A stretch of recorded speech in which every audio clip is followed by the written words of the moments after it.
자, 14번에 20쪽에 14번 공공시설이 나옵니다. 공공시설이면은 기반설 앞에 공공이 붙어 있죠? 그럼 공공용 시설을 얘기하는 겁니다. 사실 웬만한 기반설은 공공 성격 다 있어요. 그렇지 않은 게 있기 때문에 이 개념이 나온 건데, 웬만한 건 다 있다. 도로, 철도, 공원, 수도 등 영위자는 다음에 공공용 시설을 공공이라고 하는데, 일본의 항만공항, 여기서 일본에서도 뭐 운하는 자연스럽게 빠진다 그랬죠? 이런 것들을 기억하는 건 아니에요. 그런데 웬만한 건 다 공공시설이라고 했으니까 요걸 가지고 기억을 하신다면 방가로 2번을 통해서 바꿔내는 걸 대비하시면 돼요. 우리 방가로 2번은 행정청이 설치하는 주차장, 운동장, 저수지, 장사설 이렇게 돼 있죠? 운동장 여기서 삭제하시고, 운동장은 삭제하시고. 자, 그러면 주차장, 저수지, 장사시설, 특히 주차장이 대표적이에요.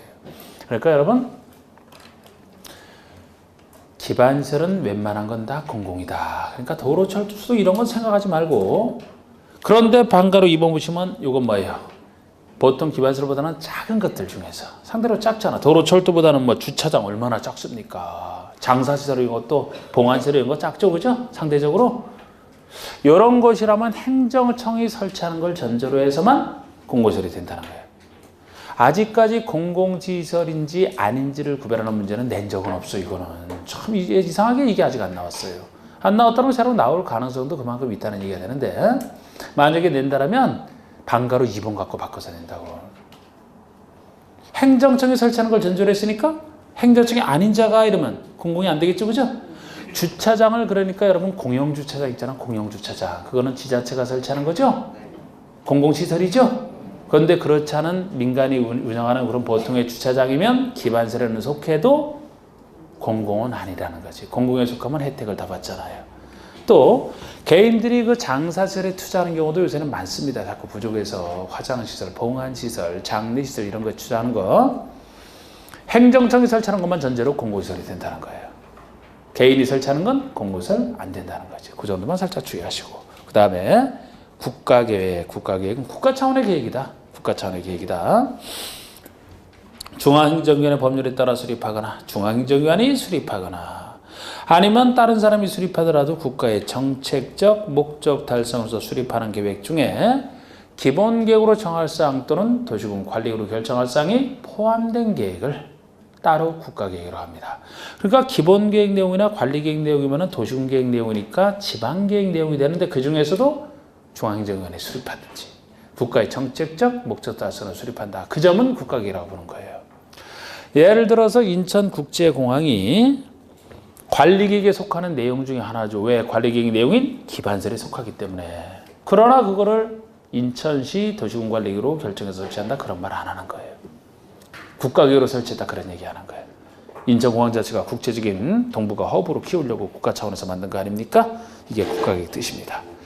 그 다음에 16, 17, 18에서는 용도지역지구 구역제 뜻은 살짝 보시는 건데, 우리 용도지역에서도 하나만 구별하실 거예요. 우리 용도지역의 뜻은 토지의 이용 및 건축의 용도, 건폐율 등을 제한함으로써, 별 얘기 아니에요. 토지의 이용을 제한하고 건축의 용도 등을 제한함으로써, 즉 부동산을 제한함으로써 토지를 경제적 효율적으로 이용하고 공공의 정진을 도모하기 위해서 서로 중복되지 아니하게 도시군 관리계획으로 결정하는 지역을 지역이라고 합니다. 서로 중복되지 아니하게 거기 밑줄 하나 거두시고, 서로 중복되지 아니하게 밑줄 하나 거두시고, 그 밑에 나머진 다 됨 이렇게 받아쓰기 해두세요. 나머진 다 됨. 그러면은 지역지구 구역 간의 중복적 여부는 정리가 되는 거예요. 여러분, 우리 지역지구 구역 중에서 용도 지역끼리는 중복 지정이 안 된다는 게 지금 나온 거야. 왜? 우리 아까 그림 그렸듯이 서로 다른 그 땅에 대해서 각각 도간농자로 나눠졌던 것이죠? 중복될 수가 없다고. 그러니까 아니, 자연환경이 훌륭하면 자연환경 보전지역 지정하면서 거기 도시지역을 어떻게 같이 지정을 합니까? 성격에 따라 다른데. 그래서 지역끼리는 어느 지역은 중복하여 할 수 있다 자체가 틀리는 거예요. 나머지는 다 돼. 용도 지구끼리 돼요. 아까 특정용도 제한지구 유해설만 막는 겁니다. 거기 고도지구를 같이 지정해 놨다면 고도지구는 용도랑 상관없이 높이만 통제하는 거예요. 서로 충돌될 일이 없잖아. 구역끼리 상관없어요. 서로 간에 어떠냐? 지역과 지구 간에 지역이 기본적으로 깔려 있기 때문에 거기에 지구를 지정하는 순간에 지역과 지구는 중복될 수밖에 없어. 그죠? 지역과 구역? 지역 깔려 있는 곳에 개발제한구역이 들어간다? 지역이면서 구역이 되지 않습니까? 지구와 구역? 서로 간에 돼. 예를 들어 개발제한구역에 취락지구 지정할 수 있다라고 나중에 배워요. 그러니까 결론은 지역끼리만 안 된다. 나머지는 어떻게 나와도 다 된다. 중국정할 수 있다고 그렇게. 자, 그럼 지구 보세요. 지구는 제가 지역을 보충하는 게 지구라고 했잖아. 용도 지구란 토지 이용 등에 대한 용도 지역의 제한을 기존의 용도지역의 제한이 나와 있는데 이게 마음에 안 들어서 용도지역의 제한을 강화하거나 완화하여 적용함으로써 용도 지역의 기능을 증진시키고 이렇게 용도 지역의 기능을 증진, 지역을 보충하는 의미로 보시면 돼요. 이렇게 이러고자 관리구역 결정하는 지역 간단하게 보세요. 자, 그 다음에 18번은 용도 구역. 제가 지역 지구는 따로 정하는 게 용도 구역이라 했죠. 그 말이 들어가 있어요. 역시 토지 이용 등에 대한 용도 지역 및 용도 지구의 제한을 기존 지역 지구의 행위 제한이 나와 있는데 이 지역 및 지구의 제한을 강화 또는 완화하여 따로 정하겠다. 따로 정한다. 이게 특징이라고 구역의 특징. 지역 지구는 따로 정하는 그래서 뭐 무시가지의 무질서한 확산 방지 등을 위해서 지정하는 그런 땅을 대충 보세요. 자, 19번, 20번, 21번 얘기는 19번은 이제 개발도 관리구역이 나오고 있네요. 개발밀도 관리구역은 구역자가 들어가 있지만 아까 도시군 관리구역을 정하는 용도구역과는 아무 상관없는 거예요. 기반시설 부담구역도 구역자 들어가 있지만 그쪽과는 아무 상관없습니다. 그럼 이거는 관리구역으로 결정하는 용도구역이 아니고 어디서 나오는 거냐? 아까 우리 체계상 개발행위 허가제에서 나오는 제도예요. 우리 개발행위 허가제에서 개발행위 허가에 따라서 자꾸 개발행위가 늘어나서 그만큼 인구가 늘어나게 되면 기존의 기반시설이 부족하게 되기 때문에 새로운 기반시설을 설치해야 되거든요. 쓰임새에 따른 구역이 아니고 개발행위에 따라서 우리 기반시설 부족한 기반시설을 설치하는 것과 관련해서만 이 두 가지 구역이 나오는 것이지 보통의 개도시 수입이랑은 다른 얘기예요. 여기에 국한되어 있기 때문에 개발행위 허가제에서 나오는 얘기로서 관리계획과는 아무 상관없어요. 그래서 제가 이런 구역자 들어가는 말과 구별하기 위해서 용도구역제에서는 개도시 수입 5가지가 있다라고 두음자를 땄던 건데 그 두음자 따도 여기 개랑 헷갈리면 안 되기 때문에 그 두음자 단점이지. 어쩔 수 없이 따긴 따도 이 두음자 단점도 함께 하는 거야. 거기 개는 개발 제한구역이 개잖아. 여기 개랑 똑같죠? 아니라고 이거. 그런데 다음 중 도시군 관리계획 내용이 아닌 것을 하고 문제 낼 때 아닌 예로서 이거 많이 물어봤던 거예요. 이거 두음자 딴 사람들 당해봐라 이거지. 예를 들어서. 근데 이거는 이제 전혀 뜻이 개발제한구역처럼 그렇게 통제하는 게 아니라는 건 쉽게 알 수 있어요. 자, 이 말 분석해 볼까요? 개발 밀도를 관리하게 하는 땅이에요. 이거는 어떻게 보면 기반시설을 부담시키는 땅 이렇게 되잖아요. 그럼 이 말부터 알아야 되잖아. 개발 밀도가 뭐냐? 개발이 밀집된 정도, 밀도. 개발이 밀집된 정도예요. 인구 밀도처럼.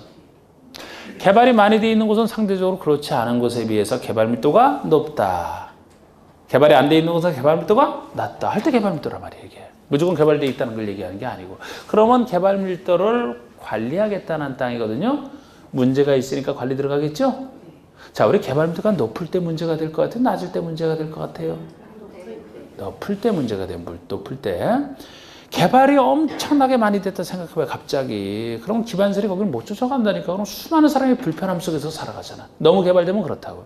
시골같이 개발도 낮은 곳에는 별 걱정이 없어요. 사람이 거의 없어서. 도로 부족한 현상이 생길 것 같아요. 시골에서? 안 생긴다니까? 도로 없어도 불편 없어 가려면. 난 원래 산길 걷는 게 좋던데. 우리 공시보 선생님이 충북 괴산 출신이더라고. 괴산. 벌써 괴산, 산이 들어가잖아. 참 천이지 거기도.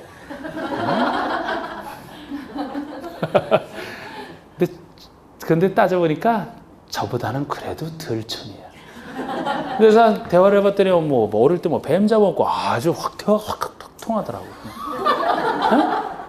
아니 먹을 게 없으니까 뱀을 잡아먹으시 시골에서는 애들이 초등학생만 되면 다 뱀꾼이야. 뱀꾼, 땅꾼이야. 다름 없어 그냥. 아 거기도 뭐 도시락 얘기하면 다 맞더라고 자. 그래도 거기는 돈에는 더 그쪽 애들이 돈은 더 이제는 밝았던 것 같아. 우리는 어릴 때 뱀을 잡으면은 까치 독사 같은 이 독사 정도만 팔거든요. 뱀 할아버지한테 갖다 주면 이제 얼마씩 뭐 몇십 원. 그 가격까지 기억하고 있대? 까치 독사만 한 50원 그러면 뭐 라면 땅 2개, 자야 하나 뭐 이렇게 사 먹을 수 있는 건데. 너블맥이나 이 꽃뱀 같은 거 독 없는 것은 그냥 그쪽에서는 그것도 팔더라고 싼데. 우린 잡아먹었단 말이야 그거를. 애들이 껍질 쫙 해서 그냥 구워서. 여러분 신무가에 어떤 것에 걸리지 말라 그랬잖아. 왜 선입견에 걸리고 그래. 안 먹으신 분들은 그거 몰라요. 그냥 고소해. 그냥 고소해요. 특히 그래서 애들이 구렁이 잡으면 좋아하잖아. 고기가 많이 나와서. 아유 부모 잘 만나서 아유 아니 배가 고픈데 뭐를 못 먹어요. 그래서 애들이면 다 잡는다니까. 그 도구도 없어요. 그냥 손으로 잡지.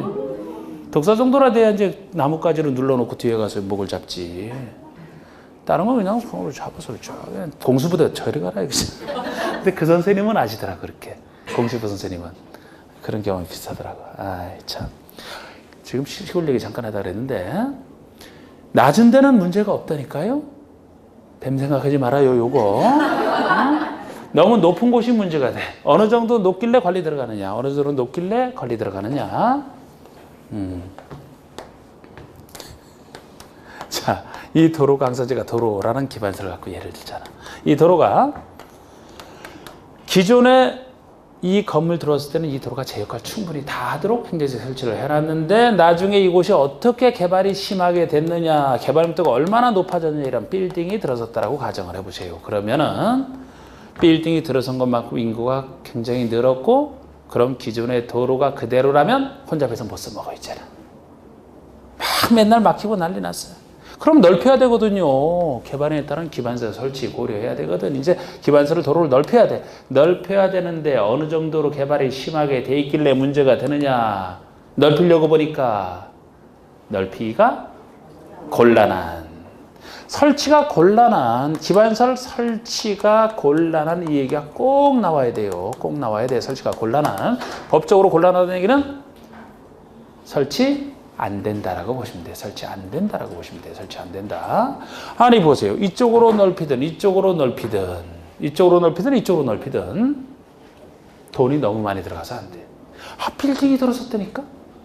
빌딩이 들어섰더라면 그거 철거 보상비가 얼마나 드는데요. 우리 요거 바로 앞에 도로 있죠. 여기 도로 이쪽으로 앞으로 확대할 것 같아요. 여기 허물어버리고? 아무리 막혀도 다른 데 그 돈으로 신도시 개발하는 게 낫지 여기다 안 써요. 여기도 그런 이런 상황으로 보시면 돼. 철거비 생각 얼마나 드는데. 그래서 사실상 설치가 안 되는 곳 정도로 개발이 심하기 때문에 이제부터라든지 도로는 넓혔는데 못 넓히잖아요. 그러니까 어떻게 관리할 것이냐.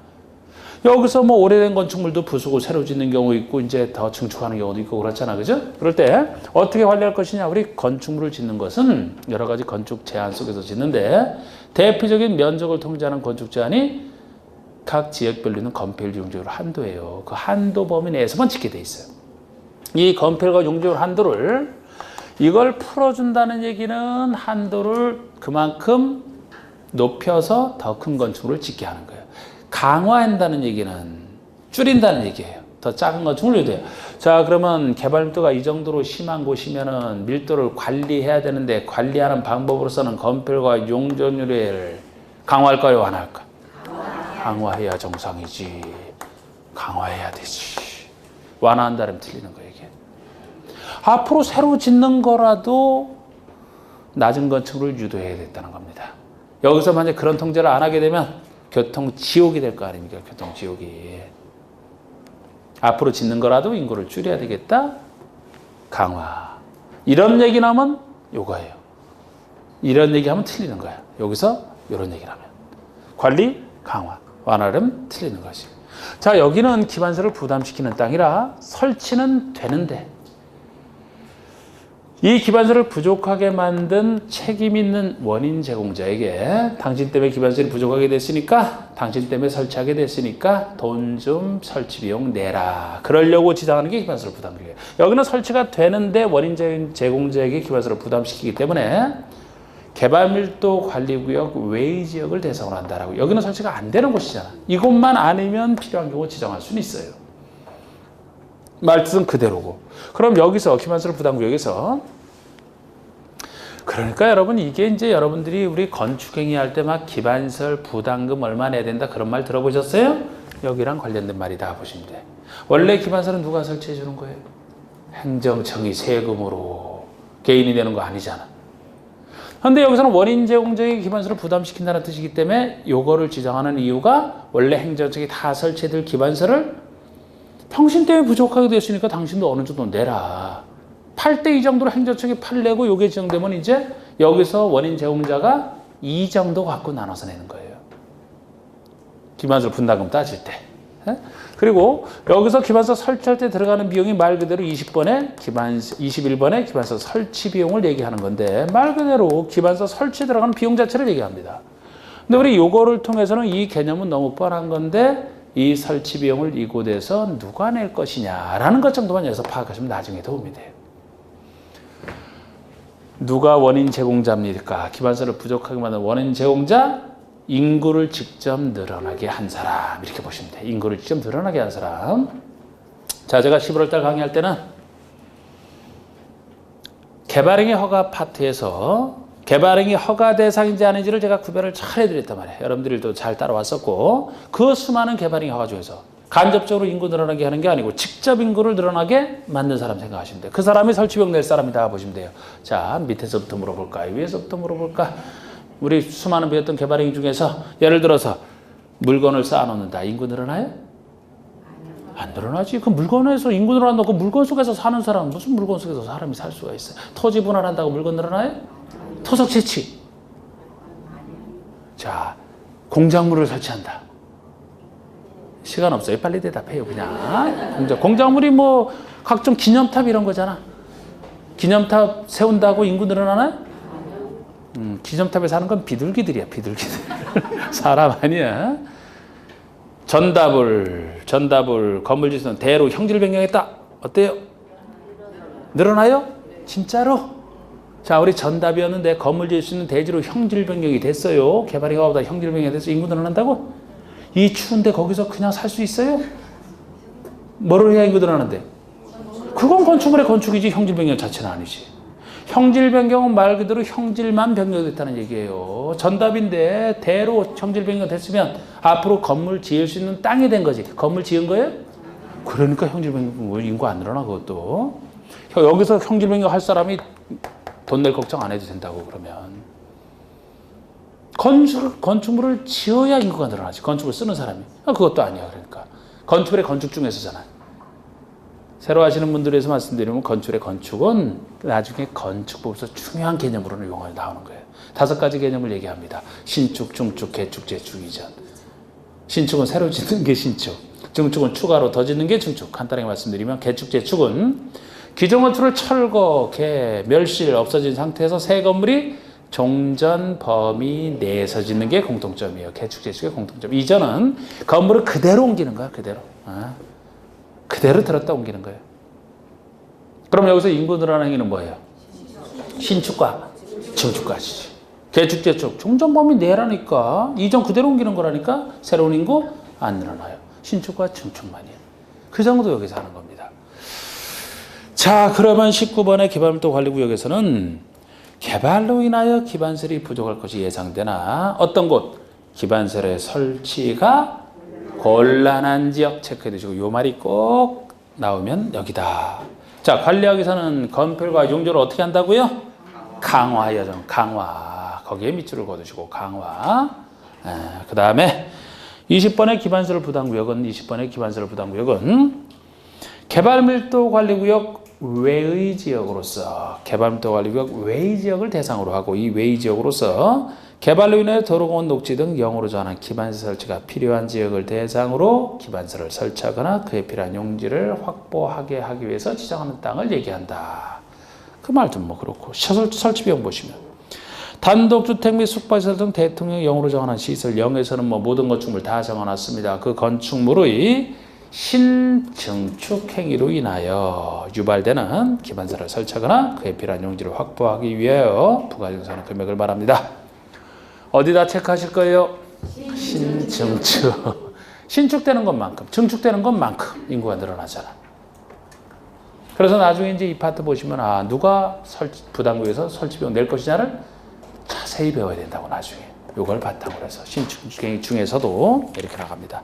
자, 이제 용어가 비로소 끝났고, 자, 넘겨보시면 이제 여러분, 만약에 아까 우리가 광역도시계획, 도시군 기본계획 등을 배웠는데 국가계획이라는 말도 배웠잖아. 국가계획과 광역도시 내용이 서로 다르다. 뭐가 우선합니까? 국가계획과 광역도시 내용이 다르면 뭐가 우선할까?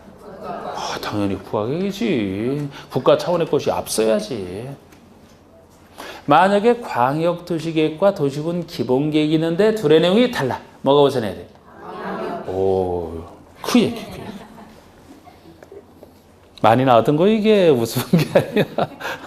네모난 자 넘겨보시면은 그 네모난 3번 중에 동그라미 2, 3번 얘기예요. 그게 동그라미 2, 3번 얘기입니다. 뭐 우선 것 같지만 뭐가 우선하는지 그 얘기예요. 당연히 국가계획이 우선해야 되고 광역도시계획은 기본계획에 비해서는 둘 이상의 특권시나 관련되는 특수한 계획이잖아. 그러니까 광역이 기본계획보다 우선하는 거죠. 참 우선 것 같지만 이거 갖고 뭐가 우선하는지를 가지고 참 종종 냈었던 상식은 상식적으로 보시면 되니까 읽어드리지도 않아요. 이건 너무 뻔한 것이라. 자, 이제 4번 보세요. 4번. 그 옆에 페이지에 4번. 국토의 용도 구분. 이것이 기본적인 사계지역 얘기하는 겁니다. 기본적 분류. 자, 국토는 토지의 이용 실태 등을 고려하여 다음과 같은 용도적으로 구분한다잖아. 그냥 구분하라는 거예요. 할 수 있는 것도 아니고 해야 돼. 사계지역. 도, 관, 농, 자, 사계지역. 자, 우리 어디에 지정하는지 아까 그림 생각해보면서 한번 보실까요? 살짝 구별만 해주시면 돼요. 도시지역은 인구와 산업이 이미 밀집되어 있거나 밀집이 예상되는 것. 자, 인구와 산업이 밀집되어 있거나 밀집이 예상되는 많은 사람들이 사는 곳 생각하시면 돼요. 그 지역에 대해서 체계적 개발 정비 관리 보전이 필요하다. 자, 그리고 책을 보시고, 저기 다른 자료 보시는 분이 있는 것 같은데, 다른 자료, 이런 거 옛날 자료 보지 말아요. 옆에 다른 자료. 저는 제 자료도 항상 해바꾸면 버리라 그래요. 제 자료도 그리고 지금부터 나가는 거 1, 2, 3, 4, 5, 6 쭉 나갈 때 나가는 것도 1, 2월에 나간 자료, 1, 2월에 보고 나서 왜 가지고 있어요? 버려. 자꾸 자료는 넘쳐. 자료는 넘쳐요. 자료 쌓아놓게 되면은 그만큼 부담이 쌓이는 거야, 그게. 다 볼 수가 없거든요. 근데 가지고 있겠다는 얘기는 언젠간 보겠다는 얘기잖아. 근데 사실상 못 보게 돼. 그리고 기초 자료를 바탕으로 해서 차츰 정제화된 자료로 자꾸 그걸 바탕으로 해서 올라가는 거예요, 이게. 여러분들은 학원 나오시니까 얼마나 편해. 집에서 혼자 공부할 때가 아니잖아. 학원 나오신다면 앞에 자료 다 없애버리고 자꾸 가도 가만히 있어도 훌륭한 자료가 탁탁 나와. 그러니까 특히 다른 훌륭한 선생님들도 많지만 다른 자료 같은 건 저랑 상충될 수가 있어. 상충. 저는 저를 따라오면은 아주 고득점의 길로 제가 인도해 드릴 수가 있는데 다른 걸 섞이게 되면 장담 못 해요, 나는. 자료도 진짜 잘 생각해야 돼. 이게 진짜 자료를 아주 훌륭하게 만드는 분들, 저는 그거는 좀 부럽더라고. 아주 전문가에게 맡겨서 막 캐리케처도 막 집어넣어서 막 멋있게 만들어. 근데 내용이 중요해. 내용이 시험에 안 나오는 거 갖고 100번 해봐. 안 나오는 거 쓸데없는 시간 낭비지. 그래서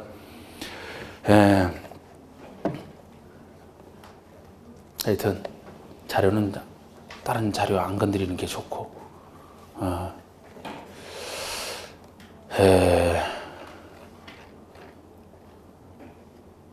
그냥 하여튼 편하게 하시고 그냥. 자, 되죠. 그리고 이것도 지금 하나하나 지금 기억하는 게 중요한 게 아니에요. 이거를 자꾸 느낌 잡으면서 느낌으로 충분한 것도 같고. 자, 도시지역. 그 다음에 반대되는 게 4번이야. 자연환경 보전지역. 자연환경 보전지역. 자연환경 보전 등 여러 가지 보존할 것들 쭉 열거가 돼 있어요. 자연환경이니까 보존해야죠. 수자원, 물자원 자체니까 해안이니까 깨끗하게 보존해야지. 생태계니까 아니 먹는 물 상수원에 관련된 건데 보존해야죠. 문화재니까 이런 곳에 보존할 것도 쭉 열거가 돼 있잖아. 아니면 수산자원의 보호 육성에서 필요한 지역이다. 수산자원은 수자원, 물자원 자체는 약간 다른데 물에서 생산되는 자원이에요. 수, 산. 그럼 우리 김양식, 굴양식 하는 거기서 생산되는 굴 이런 것들이 수산자원 아닙니까? 그곳에 오염을 시키면 깨끗한 수산자원이 안 나오지. 그래서 그 수산자원의 보호 육성으로서 개발을 못하게 막는. 이게 자연환경 보전지역이죠. 그래서 보존할 것들이 쭉 열거돼 있어요. 보존할 것들 열거 있다. 이런 느낌 잡으시면 되는 거예요. 이것도. 나중에 다 써먹어요. 이거. 3번의 농림지역 보세요. 농업과 묘업 합친 거라고 했잖아요. 대표적으로 어디에 지정하느냐. 도시지역에 속하지 아니하는 땅은 너무 당연하고 여기에 농지법에 따른 농업진흥지역 또는 산지관리법상 보전산지 등으로서 농림업을 진흥시키고 산림을 보존하기 위해서 필요한 곳이다. 농지법에서 농업진흥지역이 지정이 되면 쫙 봐도 농사지을 좋은 땅이죠. 농업을 진흥하겠다는 땅이죠. 어디에 적합해? 농사지을 때 적합한 땅이죠. 그쪽에서 농업진흥지역이 지정되면은 도심관리계획 세우는 사람은 그곳에 대해서 농림지역을 지정해 주라는 거예요. 또 하나가 보전산지잖아. 보전산지는 잘 보존할 산지거든요. 잘 보존할 산지라면은 임업에 적합한 땅으로 보이면 돼요. 산지를 개발하지 않고 보존한다. 나무 심어서 가꾸고 나중에 벌채를 해서 목재를 생산하는. 그래서 농림은 등이라고 해서 다른 것도 충분히 가능합니다만 대표적인 땅이 농에 해당되는 부분이 농업진흥지역, 림에 해당되는 부분이 보전산지, 대표적인 농림지역 지정할 땅으로. 그리고 이번에 관리지역은 나머지 세 지역에 준한다 그랬잖아요. 그 말이 그대로 들어가 있어요. 도시지역의 인구와 산업을 수용하기 위해서 도시지역에 준하여 체계적으로 관리하거나 도시지역에 준하거나 농림업진흥이나 자연환경 산림 보존을 위해서 농림지역 또는 자연환경 보존지역에 준하여 관리할 필요가 있는 결국 도시지역에 준하고 농림지역에 준하고 자연환경 보존지역 세 지역에 준하는 것이 관리지역이다. 도가농자 됐습니다. 그러면 이제 25쪽부터 세 가지 계획 수립 절차를 하는데 제가 11월 달에 세 가지 계획 수립 절차의 틀만 잡아드렸어요. 내용을 하나도 안 붙였어요. 지금 틀을 다시 생각해내고 거기다가 이제 행정처럼 내용을 집어넣을 거예요. 이거는 11월, 15일에 이제 못 들으신 분들이 여기에 신경 쓰셔야 되는데 자, 이제 여기다 해봅시다. 자, 여러분 일단 광역도시계획을 수립한다. 광역도시계획을 우리 수립할 때는 그 전에 둘 이상의 특광시군에 대해서 광역계획권이 지정이 되어야 돼요. 그래서 광역도시계획에서는 광역계획권의 지정과 계획 수립을 반드시 구별해서 보시되 제가 11월 달에 했던 것은 요 계획 수립하는 틀만 잡았었다고. 틀만. 자, 이 틀 크게 두 절차로 나눠진다 그랬죠? 수립하는 절차와 승인하는 절차로 수립과 승인으로 아까 관리계획 내용 물을 때는 쭉 대답이 나오더니 여기서는 대답이 잘 안 나오는 거 잘하셨어요. 뭐 이걸 먹고 기억하려고 그래. 관리계획은 기억하면 돼. 기억 못하는 거 잘하셨다고. 수립과 승인으로 크게 두 절차로 편하게 보시면 되거든요. 만드는 게 수립이에요. 승인은 어느 것을 인정해 주는 게 승인이니까 일종의 결제 장치로 보시면 돼. 결제. 만든 것에 대해서 결제를 받는. 사회에서 계획, 회사에서 계획 쓸 때도 비슷하지 않습니까? 거기에 대해서 결제를 받잖아.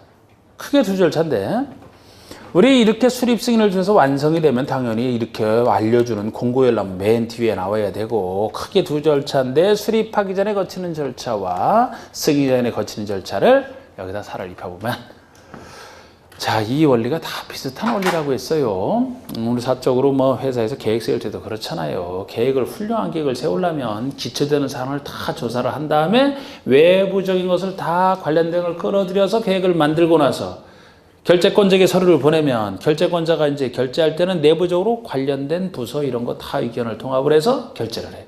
외부적으로 의견을 끌어들여서 만들고, 결재는 윗사람이 보내면 결재할 때는 내부적인 그 정해진 절차를 거쳐서 결제하는 거예요. 그리고 알려주잖아.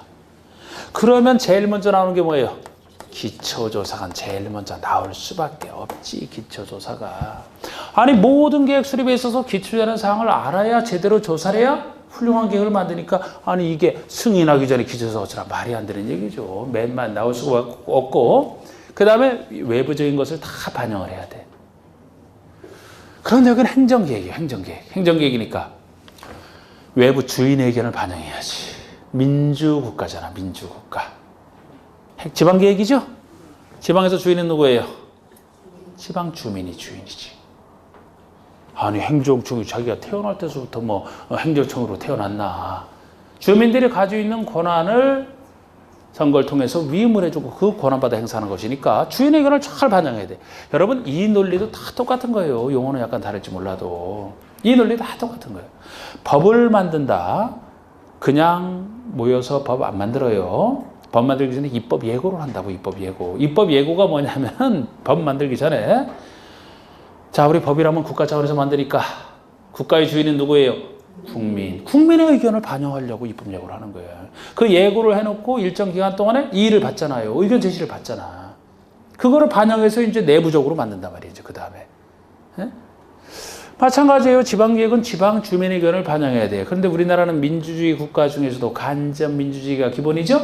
지방민의 의사를 반영하는 단체가 뭐예요? 지방의회지. 지방의회. 여러분들이 그러라고 지방의원들 여러분들이 뽑는 거라고. 근데 딴짓하면 안 되지. 지방의원들이 잘 반영을 해야지. 이번에 저 경상북도 어디야 거기? 거기 무슨 지방의회 의원들이 이번에 갖다 망신당했던데? 경북이 어디던데? 지방의회 부의장이랑 포함해서 뭐 14명 가갖고서 뭐 6,100만 원 경비가 들었다 그러던데 뭐. 에?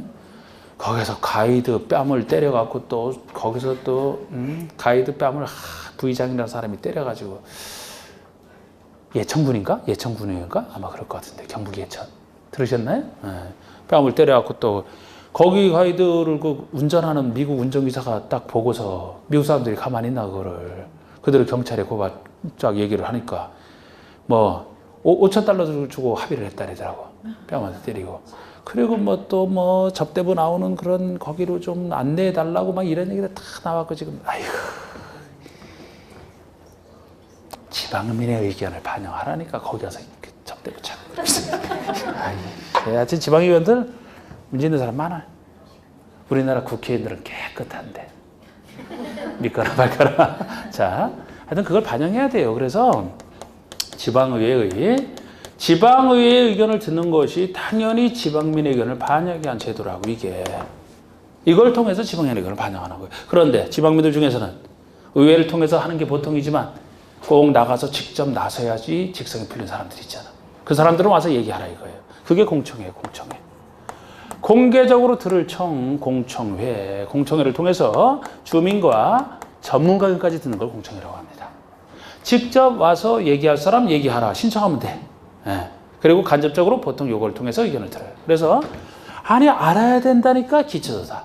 민주국가니까 지방 주민의 의견을 반영, 직접 듣기도 하고 이렇게 간접적으로 들어서 수립을 합니다. 그래야 훌륭한 지방계획이 되는 거예요.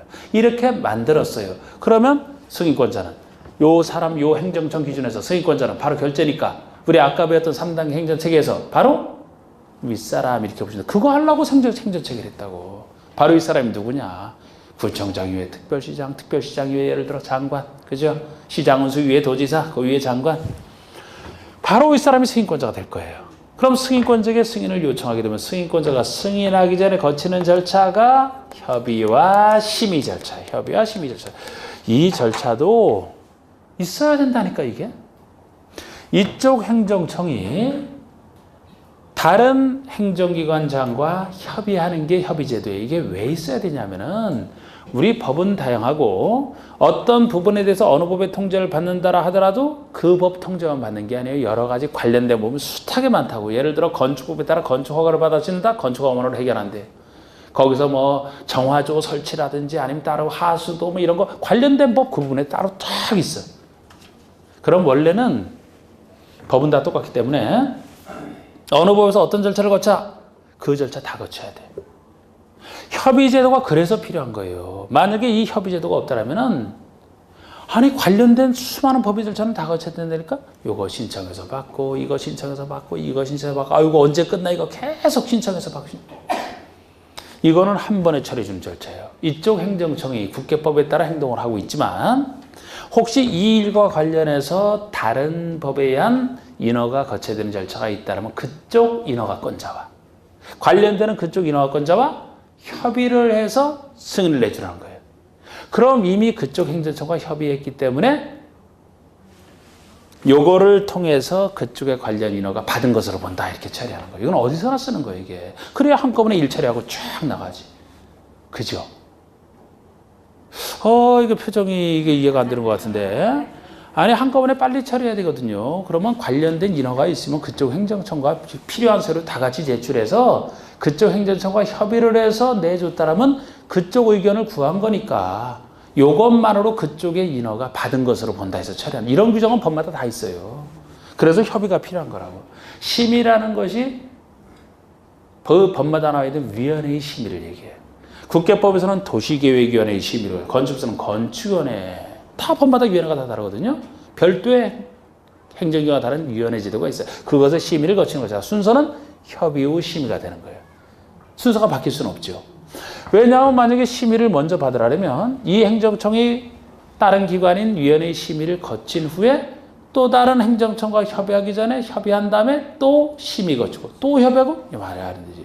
같은 행정기관장끼리 협의를 해서 단일안을 만들어 놓고 여기에 대해서 다른 기관인 위원회의 심의를 거치는 게 당연하죠. 그래서 협의심의도 다 다른 데서도 계획 세울 때 거의 이런 거 나오는 얘기야 다. 협의심의를 그 내부적으로 관련되는 부서와 협의심의를 통해서 승인을 했다. 그러면 결제했으니까 도장 찍었으니까 수립 요청, 승인 요청했던 수립권자에게 서류 보내요. 여기서는 수립이 중심이라고. 그럼 이 사람이 공적으로 알려주고 보여줄 사람 보여주는 거 열람시킨다. 공고 열람 이렇게 나와요.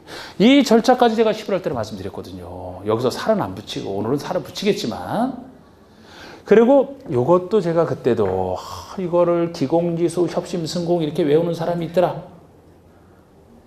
쉴 데 없이 이걸 왜 외워 이거를. 그럼 이 순서를 물어본 적이 있느냐? 없어요. 없어. 없고 이 순서가 중요한 건 아니라니까. 자연스럽게 생각하시면 돼요. 그죠? 아니 만들고 나서 승인 단계에서 자기가 뭐라고 주민 의견을 들어. 만들 때 기초조사 주민 의견을 듣고 내부적으로 관련되는 부서와 이렇게 하는 것이지. 자연스럽게 하시면 되고 물어본 적도 없고 여기서 물었다. 수립권자 누구냐? 승인권자. 번외 지정. 이 정도를 묻는단 말이에요. 이거를 물어보는 것도 참 거의 안 물어봐. 이거 자체도. 제가 오늘 하는 게 저기 행정청 여기 행정청이에요. 지금까지 광역투기 문제는 그것만으로 다 충분히 풀렸어요. 나중에 3, 4월 할 때 좀 더 살붙여 이런 내용까지 공부를 해드려요. 오류걸 따라 좀 더 살붙여. 그래도 웬만한 건 자세한 건 안 해. 이것도 어려울 때 대비한 거예요. 이게. 오늘 하는 것이 더 핵심이 되는 거라고. 이거로 그렇게 외웠고 신기하다 그랬더니 관리계획은 또 뭐 다르게 외우더라고. 말이 다르니까. 자 일단 이거만 써놓고 일단 들어갈 겁니다. 자 요거 여러분 잘 써놔야 돼요. 이거 책보다 잘 써놔야 돼요. 그래서 이 공간을 상당히 띄웠어 지금 제가. 저희 둘은 좀 많이 띄워야 돼요. 제 그림대로 그려놓으세요. 앞으로 계속 관리할 내용이니까. 나중에 노트 필기해도 돼. 자, 우리 기본계획, 도중계획, 수립자 그 다음에 할 겁니다. 성격 같아요. 똑같은 말을 쓸 수밖에 없어요. 자, 해보세요. 어떻게? 수립, 또 승인. 수립하기 전에 뭐 합니까? 기초조사, 공청회, 또 지방의회의 의견을 들어서 수립을 하고 승인한다면 승인하기 전에 협의, 심의 똑같아. 그 다음에 공고연락. 자, 관리계획에서도 요 틀 잡고 시작을 하셔야 되고 이제 도시군 관리계획을 한다. 그러면 도시군 관리계획이다. 오늘 이 세 가지 계획 이제 탁 절차를 다 완성할 거예요. 자, 우리 도시군 관리계획이라면 이제 국민을 구속하는 관리계획이라 조금 약간 말은 다른 말을 써요. 원리는 다 비슷하다니까. 나중에 다른 법에 한 것도 원리는 다 비슷해요. 여기서는 이반 그리고 결정이라는 말을 씁니다. 이반과 결정. 하나의 안을 세우는 게 설립자, 안을 세우는 게 이반이고 여기서 결정하겠다는 이 말을 쓰는데 그러니까 저긴 수립에 중점이 가 있죠. 수립하고 나서 결재를 받고 수립한 사람이 공고연락하지 않습니까? 여기는 결정에 중심이 가 있는 거예요. 하나의 안을 만들어봤자 안밖에 안 돼요. 그래서 결정을 해야 되기 때문에 결정보다 좀 더 중요한 것이 관리계획을 결정하는 5가지 내용을 누가 결정하느냐 그러면 관리계획 결정권자가 한다 이렇게 얘기를 하는 건데 근데 이것도 제가 이렇게 정확한 말을 쓰라고 써놨지만 너무 역시 이것도 신경을 써갖고 뭐 두음자 딸 필요 없다 이거예요. 넓게는 이것이 수립이거든. 합쳐서 넓게는. 그래서 이걸 수립이라고도 얘기하기도 해요.